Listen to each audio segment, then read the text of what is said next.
Morning student, हम लोग आज, क्योंकि मैंने आपको कहा कि चैप्टर 1 जो है वो आपका लगभग कंप्लीट हो गया है, तो आज उसके कुछ इम्पोर्टेंट क्वेश्चंस, छोटे वाले क्वेश्चंस, क्योंकि बोर्ड में 12th बोर्ड में जो है वो एक पार्ट जो है पार्ट ए में जो है वो आपको इस प्रकार के क्वेश्चन पूछे जाता है, तो मैं आपको अभी लिखवाने वाला हूँ और वो इम्पोर्टेंट क्वेश्चंस हैं, तो मैं लिखवाऊँगा, आपको नोट करने हैं और वो सारे इम्पोर्टेंट क्वेश्चन हैं।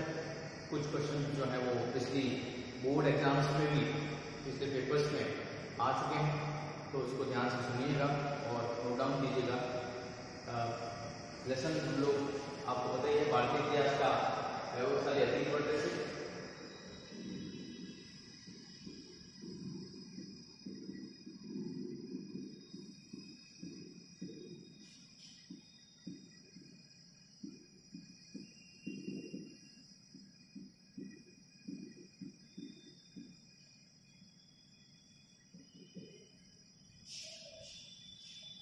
अति महत्वपूर्ण प्रश्न लिख देता हूँ।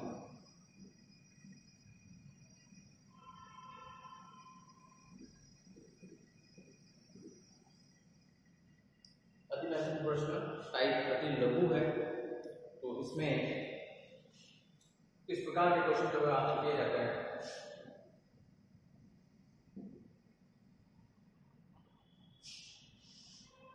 जैसे मैं आपको बता दूं कि कई विद्वान भारत के अलग अलग काल में विदेश से यहाँ आए और उन्होंने यहाँ पर रहकर बहुत सारी अलग अलग चीज़ों को शोध किया और भारतीय संस्कृति के बारे में अपने ग्रंथों में लिखा, अपने देश की भाषाओं में उसको अनुवाद किया और पूरे विश्व के अलग अलग देशों में भारतीय संस्कृति का प्रचार प्रसार किया। तो कुछ ऐसी इंपॉर्टेंट बुक्स भी हैं जिनके नाम आपको पूछ लिए जाते हैं। जैसे एक पुस्तक है मिडास ऑफ गोल्ड के रचयिता कौन है?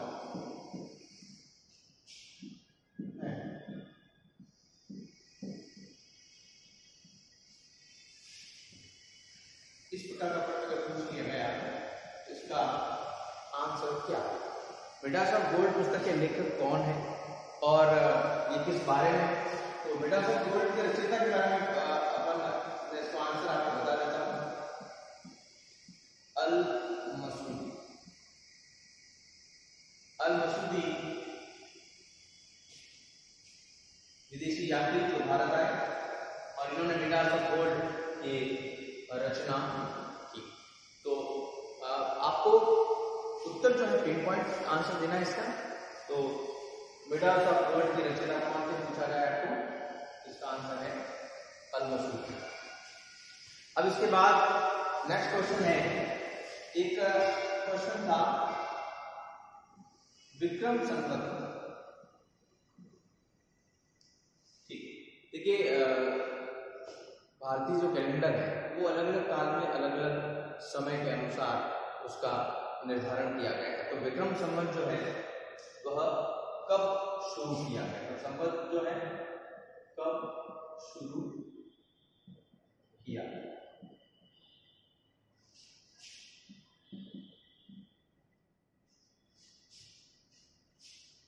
इसका आंसर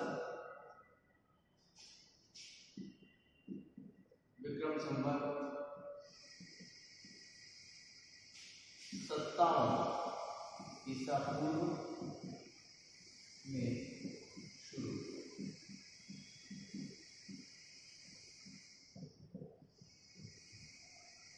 कब किया गया?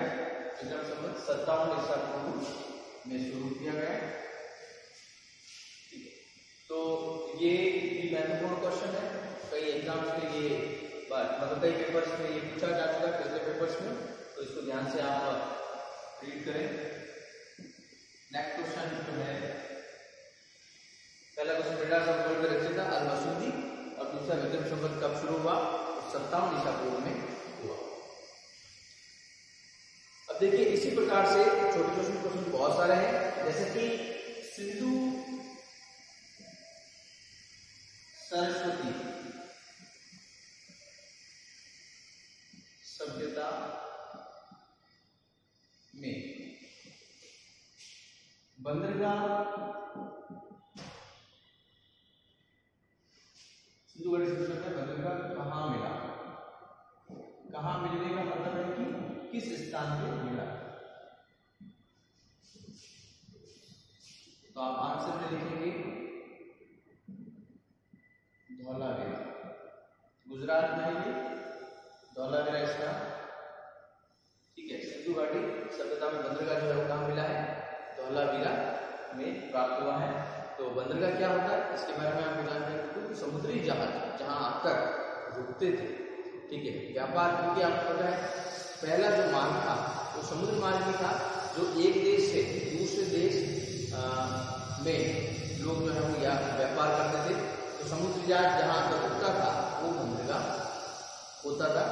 तो वह बंदरगाह सिंधु घाटी सभ्यता के समय बंदरगाह या सिंधु घाटी सभ्यता के समय भी व्यापार समुद्री मार्ग से हुआ, और वह जहाज कहाँ आकर रुकते थे? तो धौलावीरा आकर रुकते थे। तो ये जो है वो उस समय विश्व व्यापार संगठन एक दूसरे से जुड़े हुए रहते। अच्छा, एक प्रश्न मैंने आपको पढ़ाया भी है टॉपिक, बौद्ध ग्रंथ अंगुत्तर निकाय,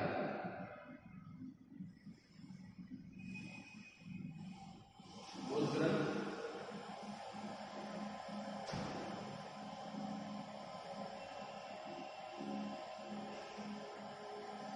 अंगुत्तर निकाय के अनुसार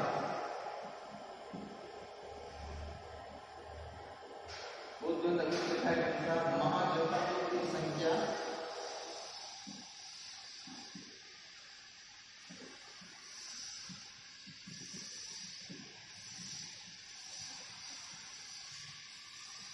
कितनी है?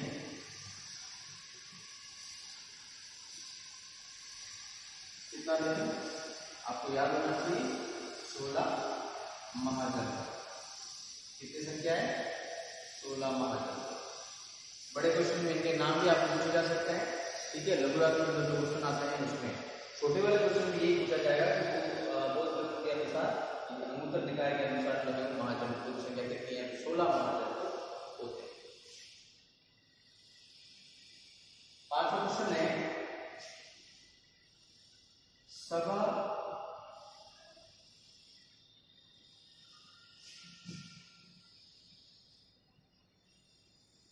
सभा की बैठक किस स्थान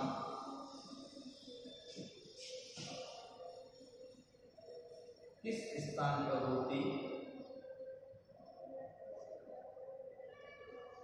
किस स्थान पर होती थी? नाम लिखना है, नाम लिखिए।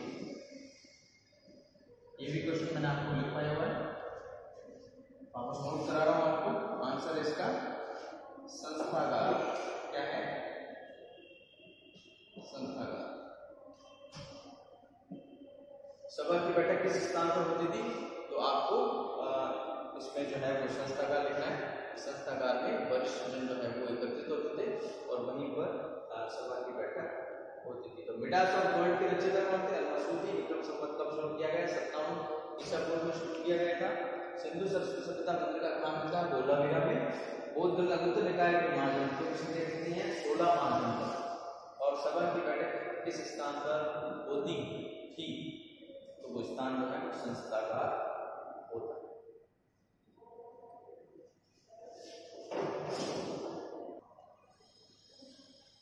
तो विद्यार्थियों, उसके बाद नेक्स्ट क्वेश्चन है वो है कि सिंधु सरस्वती सभ्यता के मूल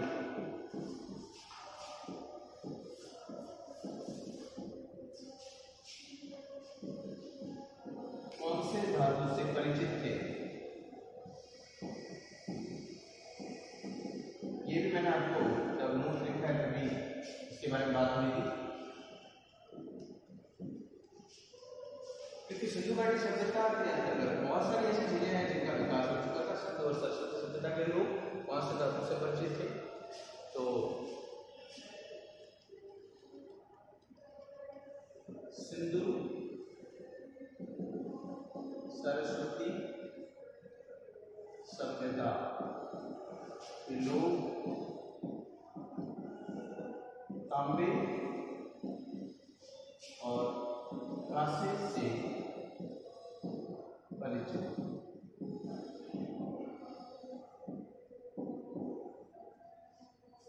ठीक है, किससे परिचित है? तांबे और कांसे।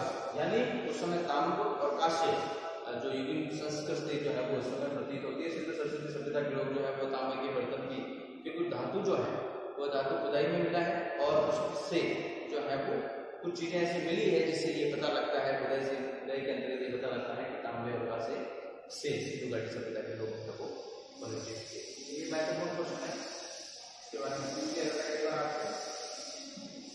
अब इसके बाद जो है वह छोटे क्वेश्चन में आपको एक क्वेश्चन में पूछा जाता है कि बौद्ध ग्रंथ के अनुसार त्रिपिटक क्या है, या सीधा पूछ दिया जाएगा आपको त्रिपिटक क्या है।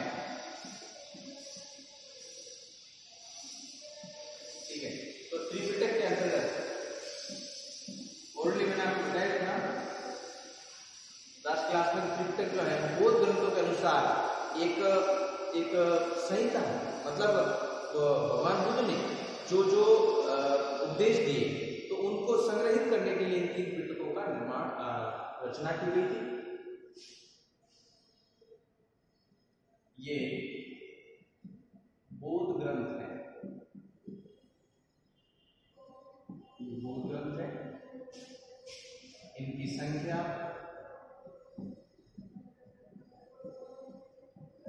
3 भागों में विभाजित है। कौन कौन सा है? पहला है शुद्ध पिटक, दूसरा है विनय पिटक,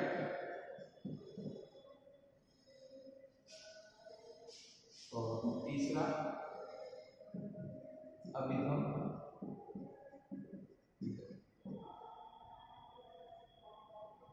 तो ये तीन जो है वो बौद्ध ग्रंथों की संख्या जो है तीन है।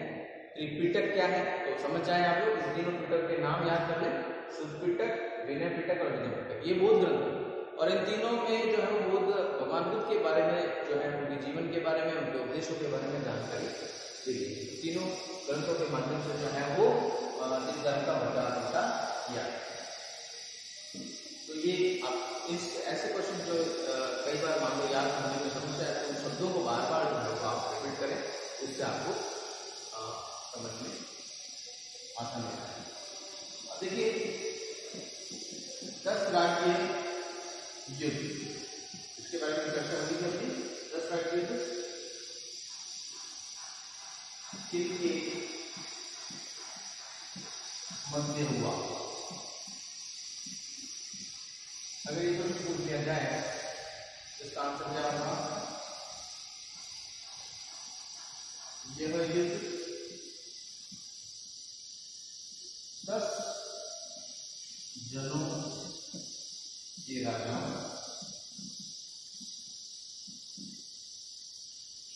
व भरत जन, एक जन था भरत जन के राजा सुदास, कौन थे? राजा सुदास के मध्य। रावी को परुष ने भी कहा जाता था, याद रखना लोग, रावी को परुष ने भी कहा जाता था। रावी नदी के तट पर यह युद्ध 10 जनों के राजाओं व भरतजन के राजा सुदास के मध्य रावी नदी के तट पर लड़ा गया,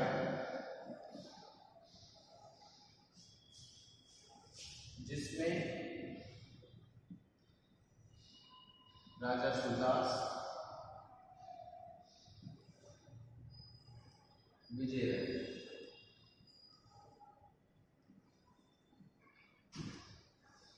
तो ये 10 जनों के राजाओं के बीच में हुआ। 10 जन यानी अलग अलग जन थे, अलग अलग राज्य। उन 10 जनों के राजाओं और भरत जन के राजा सुदास के मध्य कहाँ लड़ा गया? रावी नदी के तट पर लड़ा गया था। और इसमें कौन विजय हुए थे? राजा सुदास बहुत ही वीरता से भरे और वह इन 10 जनों के राजाओं से विजय हुए। तो ये महत्वपूर्ण युद्ध है भारतीय इतिहास का। अब एक क्वेश्चन आपसे पूछा जा सकता है कि प्राचीन भारत में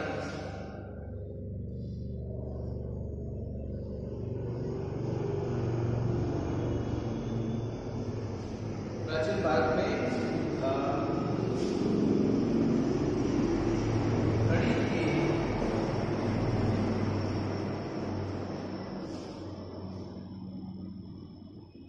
दो विद्वान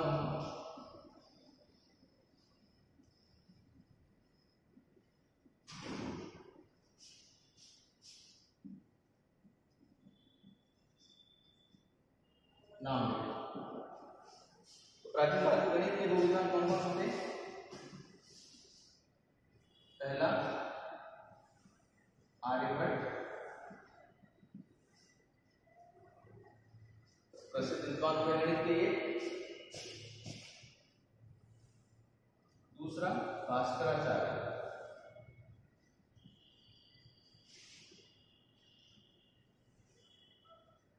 इन दोनों विद्वानों ने गणित के क्षेत्र में बहुत अच्छा काम किया और पूरे विश्व को, पूरी दुनिया को जो है इन्होंने अपने ग्रंथों के माध्यम से इस विषय के बारे में पहली बार बतलाया कि गणित जो है इसकी प्रमुखता, इसकी महत्वता क्या है। तो आर्यभट्ट और भास्कराचार्य दोनों के नाम याद कर लें कि दो विद्वान हैं जो प्राचीन भारत में जो है वो गणित के दो विद्वान थे, आर्यभट्ट और भास्कराचार्य। तो इस प्रकार से सिंधु घाटी सभ्यता के लोग क्या जानते थे? तांत्रिक काशी से परिचित थे। पिटक कौन कौन सा है? सूत पिटक, विनय पिटक और अभिधम पिटक। 10 राज्यों के मध्य लड़ा। 10 जन के राजा और भरत जन के राजा कौन थे? सुदास। उनके मध्य लड़ा गया और विजय कौन रहे? सुदास इसमें विजय रहे। प्राचीन भारत में गणित के दो विद्वान आर्यभट्ट और भास्कराचार्य।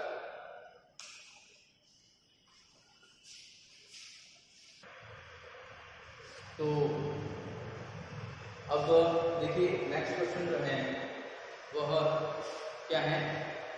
मैंने आपको एक टॉपिक पढ़ाया था पुरुषार्थ, ठीक है। पुरुषार्थ की संख्या कितनी है? 4। अभी क्वेश्चन आ जाता है कि 4 पुरुषार्थों के नाम लिखिए।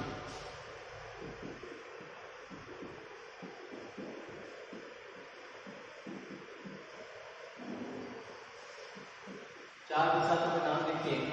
क्वेश्चन इस प्रकार से आ जाए, ठीक है। अगर क्वेश्चन का फॉर्मेट चेंज हो सकता है, ऐसे आपको पूछा जा सकता है पुरुषार्थ से क्या तात्पर्य है और इनकी संख्या क्या है, नाम लिखिए। क्वेश्चन घुमा के पूछा जा सकता है, लेकिन आपको आंसर अच्छी तरह से पता होना चाहिए। तो पहले पुरुषार्थ के बारे में बताते हैं आपको। व्यक्ति जीवन में जिन आदर्शों का अनुसरण करता है, अनुसरण यानी जिनका पालन करता है, व्यक्ति जीवन में जिन आदर्शों का अनुसरण करता है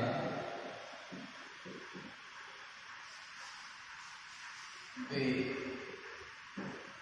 पुरुषार्थ हैं। वे पुरुषार्थ कौन कौन से हैं मैंने आपको बताया था। तो इनकी संख्या कितनी है? 4। कौन कौन से पुरुषार्थ है? पहला धर्म, दूसरा अर्थ, तीसरा काम और चौथा अंतिम मोक्ष। ये पुरुषार्थों की संख्या और उनके नाम।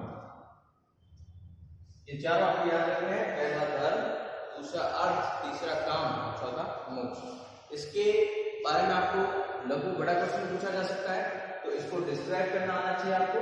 कि धर्म जो है व्यक्ति के लिए कितना इंपॉर्टेंट होता है, क्या महत्वपूर्ण होता है धर्म की।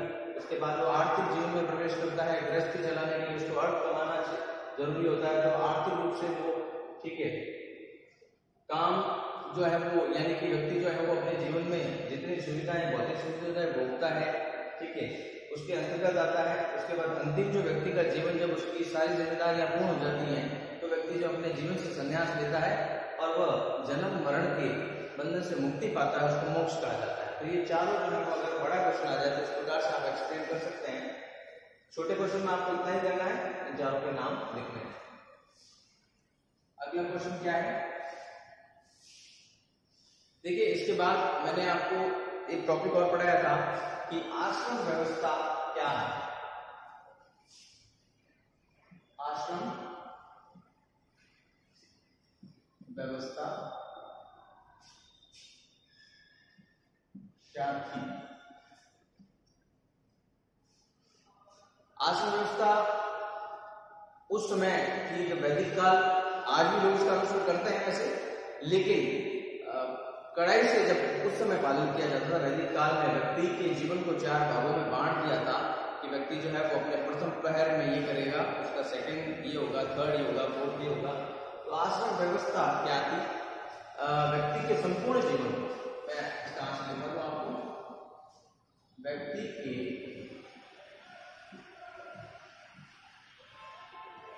संपूर्ण जीवन को 4 भागों में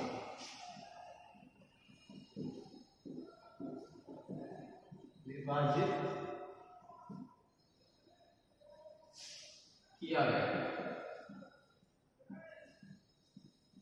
कौन कौन से? मैंने आपको बताया था कि व्यक्ति के जीवन को 4 भागों में विभाजित किया गया। व्यवस्थित करने के लिए व्यक्ति के जीवन को 4 भागों में विभाजित किया गया। पहला ब्रह्मचर्य आश्रम, दूसरा गृहस्थ आश्रम,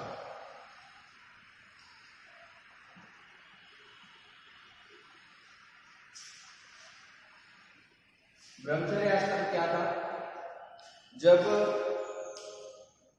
मैंने इसके काल को बांटा था कि इस उम्र के व्यक्ति, यानी कि 0 से 25 वर्ष का व्यक्ति जब ये जो एज होती है, तो उस समय व्यक्ति जो है ब्रह्मचर्य आश्रम का पालन करता है। ब्रह्मचर्य आश्रम में जो है वो व्यक्ति इसमें जब बालक बड़ा होता है, जब बालक मतलब अपने बाल्यावस्था में होता है, जब वह विद्या अध्ययन करने के लिए उसको अपने संस्कार होता है और फिर वह विद्या अध्ययन करने के लिए जाता है, वो पूर्ण विद्या ग्रहण कर लेता है, जीवन की सारी कठिन परिस्थितियों से वह गुजरता है। साथ ही वह धर्म रत होता है, यानी धर्म की महत्वता जानता है, और वो पूर्ण जब युवा हो जाता है तब वह ब्रह्मचर्य आश्रम को पूर्ण कर चुका होता है। अब वह जब दूसरे आश्रम में प्रवेश करता है, यानी उसका जब वो सारा जब जिम्मेदार हो जाता है तो उसका विवाह कर दिया जाता है और गृहस्थ आश्रम में उसका प्रवेश होता है। इसका जो है वो 0 से 25 माना गया है और इसका 25 से 50 माना गया है। यानी 25 वर्ष का जब युवा हो जाता है तो गृहस्थ आश्रम प्रवेश करता है। वहां वह गृहस्थी की सारी चीजें जो है वो निर्वहन करता है। वह अपने परिवार को संभालता है, अपनी जिम्मेदारियों को संभालता है, घर की आर्थिक व्यवस्था को संभालता है। तो ये गृहस्थ आश्रम दूसरा माना गया। तीसरा जो आश्रम माना गया वो था वानप्रस्थ।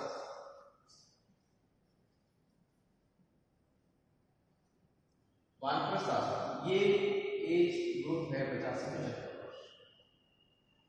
वानप्रस्थ आश्रम में व्यक्ति क्या करता है, 50 वर्ष तक व्यक्ति जो है वो अपने परिवार की जिम्मेदारियों से निवृत्त हो जाता है और उसके बाद वो सामाजिक कार्यों में वो व्यस्त हो जाता है। वो समाज के सारे कार्य करता है, लोगों के कार्यों को निपटाता है, साथ ही जो है पर्यावरण की सुरक्षा पर ध्यान देता है। और ये वानप्रस्थ आश्रम होता है जो परिवार के अतिरिक्त कई कार्य में वो निपटाता है।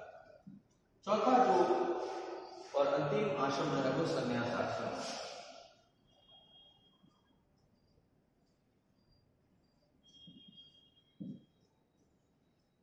ये संन्यास आश्रम यानी व्यक्ति जो है, मैंने वही बताया आपको, जिस प्रकार से मोक्ष है उसी प्रकार संन्यास आश्रम यानी व्यक्ति अब किसी भी कार्य में जो है वो व्यस्त नहीं होता है, वो सारे कार्य को निर्माण करके परिवार से दूर होकर भक्ति करता है, ठीक है, और वो जन्म मरण से मुक्ति पाने के लिए संन्यास लेता है, वह अपना ध्यान में लीन रहता है और मोक्ष प्राप्त करने की इच्छा रखता है।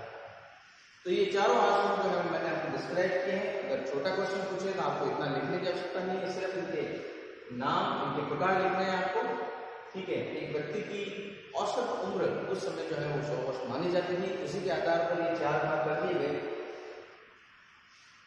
तो ये आश्रम व्यवस्था है। आश्रम पुरुषार्थ हो गया, आश्रम व्यवस्था हो गई। ये क्वेश्चन आपको मैं बता दूं कि अगर आपको एग्जाम पूछा जाए कि दिल्ली में लोह स्तंभ कहाँ है, बहुत महत्वपूर्ण ऐतिहासिक धरोहर है दिल्ली में लोह स्तंभ कहाँ स्थित है।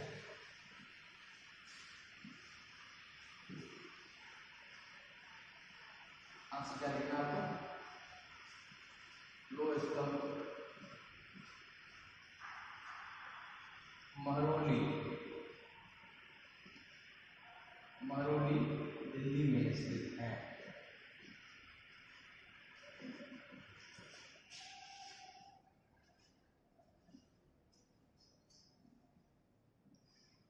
महरौली दिल्ली में स्थित है। ये महत्वपूर्ण है इतिहास के दृष्टिकोण से भी और आपके क्वेश्चन के दृष्टिकोण से भी। तो ये आपको कई बार एग्जाम में पूछ लिया जाता है कि महरौली दिल्ली का जो है वो लोह स्तंभ कहाँ स्थित है, दिल्ली में कहाँ स्थित है, तो वो महरौली में स्थित है। इस प्रकार से चारों पुरुषार्थ आप याद करें, धर्म अर्थ काम मोक्ष और ब्रह्मचर्य गृहस्थ वानप्रस्थ संन्यास चारों, और दिल्ली का लोह स्तंभ महरौली में स्थित है।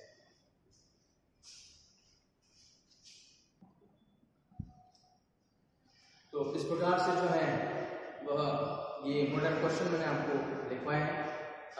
कल की क्लास में कुछ और क्वेश्चंस मैं आपको दूंगा और कुछ क्वेश्चंस ऐसे भी दूंगा जिसके आंसर्स आपको लिखने हैं उसी नोट्स में से जो मैंने लिखवाए हैं। तो कुछ आंसर जो है वो आपको करने हैं। उम्मीद करता हूँ कि आपको ये इम्पोर्टेंट क्वेश्चन जो है वो समझ में आ रहे होंगे। किसी प्रकार की कोई अगर समस्या हो तो आप अपना फीडबैक जरूर दें। Thank you.